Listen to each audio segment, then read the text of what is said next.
Leven dicht bij God. Kan een vrouw haar kind vergeten, zodat ze geen medelijden meer heeft met het kind van haar buik? Ook al vergeet hij het, ik zal jou niet vergeten, Jesaja 49 vers 15. Shalom, geliefde vrienden van de Heer Jezus Christus. Dit vroege gedicht van mij herinnert mij eraan, als ik val, als ik neergedrukt word door een zware last, als ik machteloos ben, zegt u, mijn God, ik zal u niet vergeten, Jesaja 49 vers 15. Ik herinner mij ook het beroemde gedicht getiteld Voetafdrukken, dat het verhaal vertelt van iemand die met God over het strand loopt. Toen hij omkeek, zag hij 2 paar voetafdrukken, 1 paar van zijn voetafdrukken, een ander paar van Gods voetafdrukken. Toen ontdekte hij, tijdens een moeilijke periode in zijn leven, dat er nog maar 1 paar voetafdrukken over waren. Hij protesteerde, God, waarom hebt u mij in de moeilijke tijden van mijn leven verlaten? God antwoordde, ik heb u nooit verlaten. De voetafdrukken zijn slechts 1 paar, omdat ik jou draag. Ik nodig de heer Christian Suharto van Battera Rayawali Nusantara, Baranes, uit om de lofzang op de prachtige familie van de oude, Kiesje, Battera Kasi te vergezellen en de volgende lofzang te zingen, onder een zware last gedrukt, de zonde van de wereld verstrikken. Toen kwam ik tot Jezus, hij heeft mijn hele leven veranderd, hij raakt elke centimeter van mijn leven aan, en geeft vrede aan mijn hart, alles is veranderd en ik weet, Jezus raakte mij aan en ik werd nieuw, sinds ik de Redder heb ontmoet, hij heeft mijn leven veranderd, ik zal nooit ophouden hem te prijzen, tot het einde van mijn leven, hij raakt elke centimeter van mijn leven aan, en geef vrede aan mijn hart, alles is veranderd en ik weet, Jezus raakte mij aan en ik werd nieuw, alles is veranderd en ik weet, Jezus raakte mij aan en ik werd nieuw, Jezus raakte mij aan en maakte mij nieuw. Ook het volk Israël uit onze lezing maakt moeilijke tijden door. Ze moesten hun thuisland verliezen en als ballingen in een vreemd land leven. Het leven dat ze moeten leiden is zo zwaar dat ze het gevoel hebben, mijn leven is verborgen voor de Heer, en mijn rechten worden niet opgemerkt door mijn God, Jesaja 49 vers 27.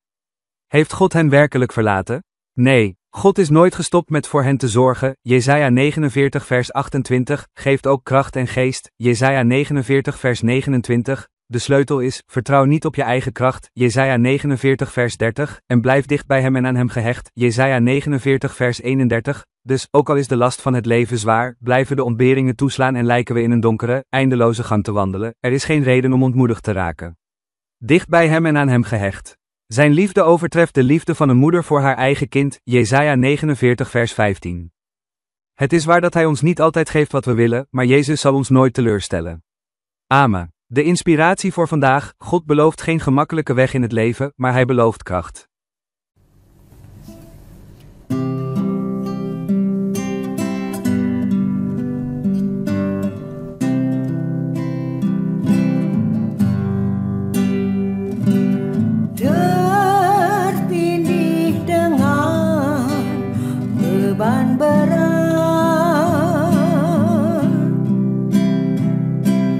Dosa dunia menjadi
semua telah berubah dan aku tahu